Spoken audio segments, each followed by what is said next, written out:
Live class BCom second students. ಈಗಾಗಲೇ ನಾವು conditions for price discrimination ಅನ್ನು ನೋಡ್ತಾ ಇದ್ವಿ. ಇಲ್ಲಿ ಬೆಲೆಯ ತಾರತಮ್ಯಕ್ಕೆ ಅಗತ್ಯವಾದಂಥ ಸನ್ನಿವೇಶಗಳನ್ನು ನೋಡ್ತಾ ಇದ್ದೀವಿ.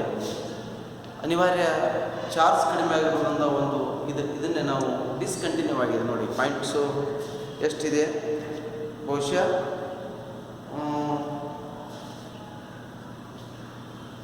5ನೇ ಪಾಯಿಂಟ್ ಆಗಿರಬೇಕು. ಬಹುಶಃ ನೇರ ಸೇವೆಗಳು ಏನೋ ಪಾಯಿಂಟ್ಸನ್ನು ಹೇಳ್ತಾ ಹೋಗ್ತಾ ನೋಡಿ, ರಿಪಿಟೇಷನ್ ಮಾಡ್ತೀನಿ. ಬೆಲೆಯ ತಾರತಮ್ಯಕ್ಕೆ ಅಗತ್ಯವಾದಂಥ ಸನ್ನಿವೇಶಗಳು, ಮಾರುಕಟ್ಟೆಯ ಪ್ರತ್ಯೇಕತೆ, ಏನೋ ಸಪ್ರೇಟ್ ಮಾರ್ಕೆಟ್ಸ್, ಮಾರುಕಟ್ಟೆಯನ್ನು ಪ್ರತ್ಯೇಕವಾಗಿ ಮಾಡಲಿಕ್ಕೆ ಅನುಕೂಲತೆ ಇದ್ದರೆ ಬೆಲೆ ತಾರತಮ್ಯ ಮಾಡಲಿಕ್ಕೆ ಸಾಧ್ಯತೆ ಇದೆ. It is possible. ಇಲ್ಲಿ ವಸ್ತುವಿನ ಕೃತಕ ಭಿನ್ನತೆ,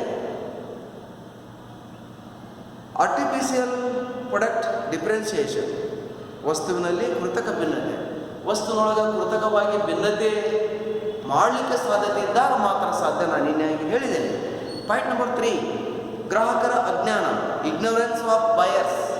ಗ್ರಾಹಕರ ಅಜ್ಞಾನ ಆಗಬೇಕು. ಗ್ರಾಹಕರಿಗೆ ಅವರಿಗೆ ಸಂಪೂರ್ಣವಾದಂಥ ಜ್ಞಾನ ಇರಬೇಕು. ಆವಾಗ ಪ್ರೈಸ್ ಡಿಸ್ಕ್ರಿಮಿನೇಷನ್, ಬೆಲೆಯ ತಾರತಮ್ಯ ಮಾಡಲಿಕ್ಕೆ ಸಾಧ್ಯ.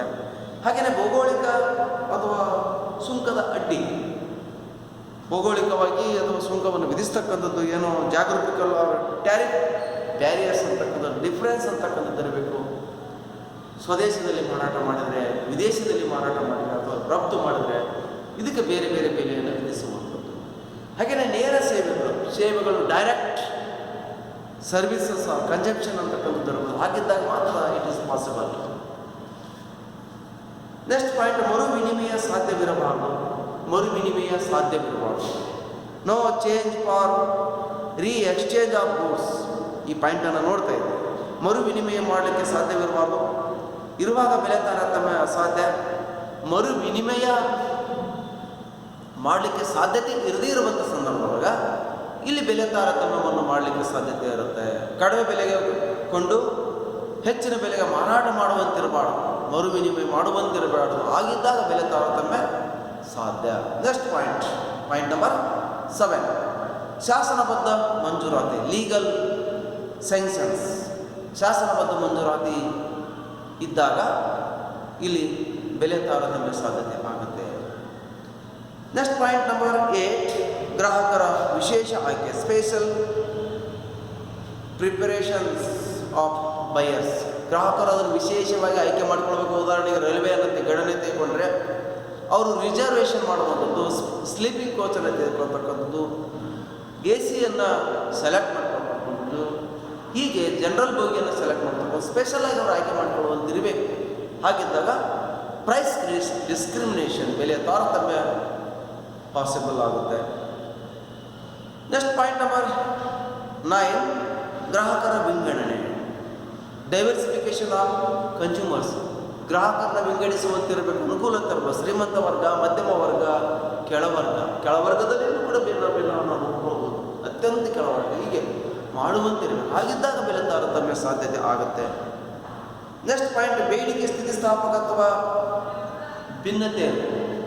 ಬೇಡಿಕೆ ಸ್ಥಿತಿಸ್ಥಾಪಕತ್ವದಲ್ಲಿ ಭಿನ್ನತೆ, differences in electricity of demand. ಬೇಡಿಕೆ ಸ್ಥಿತಿಸ್ಥಾಪಕತ್ವ, ಒಂದರಲ್ಲಿ ಬೇಡಿಕೆ ಸ್ಥಿತಿಸ್ಥಾಪಕತ್ವ, ಮತ್ತೊಂದರಲ್ಲಿ ಹೆಚ್ಚು ಸ್ಥಿತಿಸ್ಥಾಪಕತ್ವ, ಇನ್ನೊಂದರಲ್ಲಿ ಕಡಿಮೆ ಸ್ಥಿತಿಸ್ಥಾಪಕತ್ವ ಇದ್ದಂಥ ಸಂದರ್ಭದಲ್ಲಿ ಬೆಲೆ ತಾರತಮ್ಯ ಮಾಡಲಿಕ್ಕೆ ಸಾಧ್ಯತೆ ಆಗುತ್ತೆ. ಹೀಗೆ ಇಲ್ಲಿ ಬೇಡಿಕೆ ಸ್ಥಿತಿಸ್ಥಾಪಕತ್ವಕ್ಕೆ ತಕ್ಕಂತೆ ಮಾರುಕಟ್ಟೆಯನ್ನು ವಿವಿಧ ಗುಂಪುಗಳಾಗಿ ವಿಂಗಡಿಸಲು ಸಾಧ್ಯವಿದ್ದಾಗ ಬೆಲೆ ತಾರತಮ್ಯ ಸಾಧ್ಯತೆ ಇರುತ್ತೆ. ಕಡಿಮೆ ಸ್ಥಿತಿಸ್ಥಾಪಕ ಇರುವಂಥ ಮಾರುಕಟ್ಟೆಯಲ್ಲಿ ಅಧಿಕ ಬೆಲೆ, ಹೆಚ್ಚು ಸ್ಥಿತಿಸ್ಥಾಪಕತ್ವ ಇರತಕ್ಕಂಥ ಮಾರುಕಟ್ಟೆಯಲ್ಲಿ ಕಡಿಮೆ ಬೆಲೆ ಇಟ್ಟು ಮಾರಾಟ ಮಾಡುವುದು. ಹೀಗೆ ಇದ್ದಂಥ ಸಂದರ್ಭದಲ್ಲಿ ಬೆಲೆ ತಾರತಮ್ಯ ನೀತಿ ಕಾರ್ಯಾಚರಣೆ ಬರಲಿಕ್ಕೆ ಸಾಧ್ಯತೆ ಆಗುತ್ತೆ. ನೆಕ್ಸ್ಟ್ ಸಬ್ ಟೈಟಲ್, ಬೆಲೆ ತಾರತಮ್ಯ ಯಾವಾಗ ಲಾಭದಾಯಕ? ಬೆಲೆ ತಾರತಮ್ಯ ಯಾವಾಗ ಲಾಭದಾಯಕ?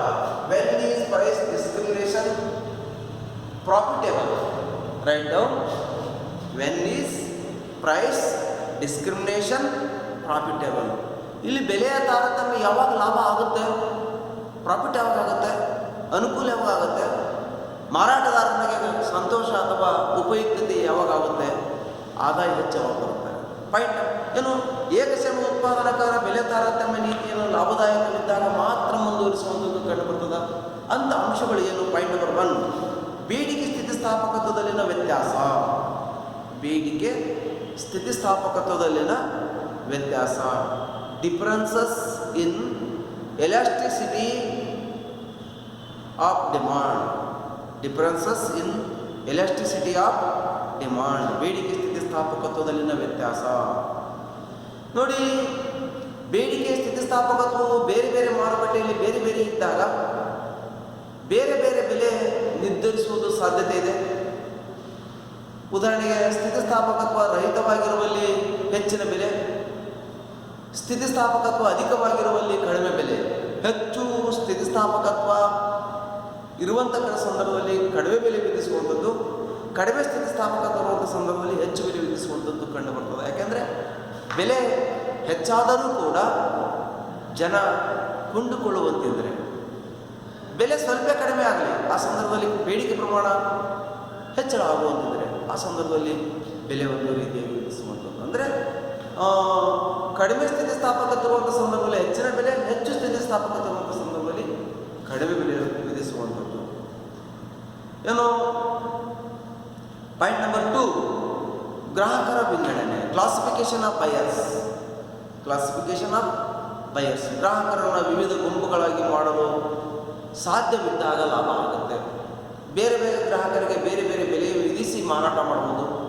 To divide the consumers into differences group or sub groups, or to split up the market into differences sub markets, or differentiate the different units of his commodity. ಬೇರೆ ಬೇರೆ ಸರಕುಗಳಿಗೆ ಅಥವಾ ಬೇರೆ ಬೇರೆ ಗ್ರಾಹಕರಿಗೆ ಬೇರೆ ಬೇರೆ ಬೆಲೆ ವಿಧಿಸುವಂಥ ಅನುಕೂಲತೆ, ವಿಂಗಡಿಸುವಂಥದ್ದು. ನೆಕ್ಸ್ಟ್ ಪಾಯಿಂಟ್ 3, ಮಾರುಕಟ್ಟೆ ವಿಂಗಡಣೆ, ಡಿವಿಷನ್ ಆಫ್ ಮಾರ್ಕೆಟ್. ಮಾರುಕಟ್ಟೆಯನ್ನು ವಿಂಗಡಿಸಲಿಕ್ಕೆ ಸಾಧ್ಯತೆ ಇರಬೇಕು. ಮಾರುಕಟ್ಟೆಯನ್ನು ವಿವಿಧ ಗುಂಪುಗಳಾಗಿ ಮಾರುಕಟ್ಟೆಯಾಗಿ ವರ್ಗೀಕರಿಸುವಂತಿರಬೇಕು. ಆಗಿದ್ದಾಗ ಲಾಭದಾಯಕ ಆಗುತ್ತೆ. ನೆಕ್ಸ್ಟ್ ಪಾಯಿಂಟ್, ವಸ್ತುವಿನ ವಿಭಜನೆ. ಪಾಯಿಂಟ್ ನಂಬರ್ 4, ವಸ್ತುವಿನ diversity, divisibility of the product.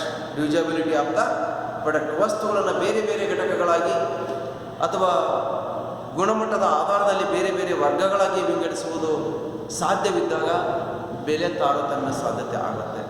ಬೆಲೆ ತಾರತಮ್ಯ, ಅವುಗಳನ್ನು ಗುಂಪು ಗುಂಪಾಗಿ ವರ್ಗೀಕರಿಸುವಂಥ ಸಾಧ್ಯತೆ ಇದ್ದಾಗ ಬೆಲೆ ತಾರತಮ್ಯ ಸಾಧ್ಯತೆ ಆಗುತ್ತೆ. ನೆಕ್ಸ್ಟು ಡಂಪಿಂಗ್ ಅನ್ನು ನೋಡೋಣ.